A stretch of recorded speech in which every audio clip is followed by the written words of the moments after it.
আসসালামু আলাইকুম, সবাই কেমন আছেন? আমি আল্লাহর রহমতে অনেক ভালো আছি। এই যে আমার ছেলেটা ঘুম থেকে সকালে উঠেছে, তো ওকে আমি রেডি করাই দিছি। ও এই যে খেলাধুলা করছে। মাশাআল্লাহ, আমার ছেলে কোনো সময় কান্নাকাটি করে না, তা ওকে নিয়ে আমি একটু বাইরে গেছি। এখন আমি আসছি সরুসাতের বাড়ি। আমাদের সরুসাত আমাদের দেখে খুব খুশি, ও অনেক গল্প করতে পারে। আমাদের সরুসাত খুব সংসারী। ওর নাম মোহাম্মদ সরোয়ার, কিন্তু আমরা ভালোবেসে সরু বলে ডাকি, সরুসা। তা ও প্রতিবন্ধী, ও হাঁটাচলা করতে পারে না।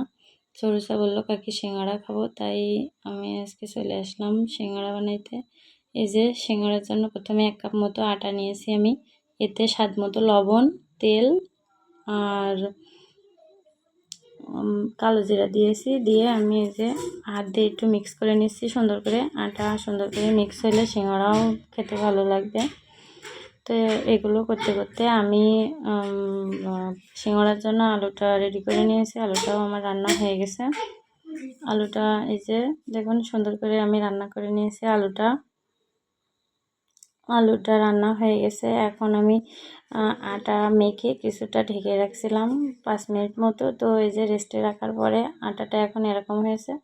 আটা এই যে সুন্দর হয়েছে। এখন আটা যত স্মুথ হবে তত সিঙ্গাড়াটা খেতে ভালো লাগবে। এবার আমি বানাইতে চলে আসলাম। তো প্রথমে আমি আটাটা এরকম করে লম্বা শেপ দিয়েছি, দিয়ে আমি ছুরি দিয়ে পিস পিস করে কেটে নিয়েছি। আমি সিঙ্গাড়াটা এইভাবেই বানাই, আপনারা কে কীভাবে বানান বলেন। তো আমি এইভাবে পিস পিস করে কেটে নিয়েছি। নেওয়ার পরে আমি এই যে দেখুন কেটে নিয়েছি। নেওয়ার পরে আমি 1 পিস নিয়েছি এর থেকে। নিয়ে আমি এতে তেল লাগাই নিয়েছি একটু। নিয়ে আমি একটা আস্তে করে বেলবো। প্রথমে লম্বা করে বেলবো। তো আমি সিঙ্গাড়া বানাইতে গেলে অনেক বেশি ভালো হয় না, কারণ আমি রুটি আর লেচি এগুলো আমি বেশি একটা সুন্দর করে বলতে পারি না, বেঁকা হয়ে যায়। তাও চেষ্টা করছি। তো এই যে আমার এটা বেলা হয়ে গেছে। এখন আমি এটা কেটে সিঙ্গাড়াগুলো বানাই নেব। এই যে দেখুন আমি সিঙ্গাড়াগুলো বানাই নিছি। তো এই যে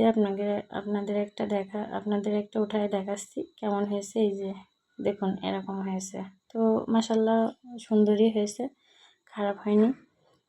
তো এইভাবে আমি সবগুলো সিঙ্গাড়া বানাই নিছি। নিয়ে আমি এখন ভাজতে যাব। তো এই যে আমি তেলে ভেজে, তো সিঙ্গাড়া বানাইতে গেলে ভাজতে গেলে একটু ধৈর্য ধরে ভাজতে হয়। তো এগুলো অনেক সুন্দর হয়, নরমও হয়ে যায় না, অনেকক্ষণ রাখাও যায়। এটা ওরকম মশমশায় থাকে। আর যদি তাড়াহুড়ো করেন তাহলে সেটা নরম হয়ে যাবে, ভিতরে হবে না, আর খেতেও ভালো লাগবে না। তো হয়ে গেছে আমার সিঙ্গাড়া ভাজা। এখন আমি সরুসার জন্য সিঙ্গাড়া নিয়ে যাব। তো এই যে সরুসার কাছে চলে এসেছি সিঙ্গাড়া নিয়ে। সরুসা তো সিঙ্গাড়া পেয়ে খুব খুশি। সরুসাকে বললাম একটা টেস্ট করে বলতে। তো সরুসা একটা গালি দিয়েছে, দেওয়ার পরে বলল অনেক মজা হয়েছে। তো সরুসা, ওরা 3 ভাই বোন। একটা ভাই এই যে 18-19 বছরের বয়সে মারা গেছে, বড় ভাই, আর বোনটা বিয়ে হয়েছে। সরুসাকে নিয়েই ওর বাপ মার যত ভালোবাসা আর সংসার। তো আমাদের সরুসা এই যে খাচ্ছে, খেয়ে রিভিউ দিচ্ছে, ভালো হয়েছে, খুব ভালো হয়েছে কাকি। তো ওর হাসিটা অনেক সুন্দর। তো আমি বাড়ি চলে আসলাম। এসে আমার ননদদের বললাম কেমন হয়েছে মেয়ে। তো বললো যে অনেক সুন্দর হয়েছে, খেতে অনেক মজা হয়েছে। তো আপনারা সবাই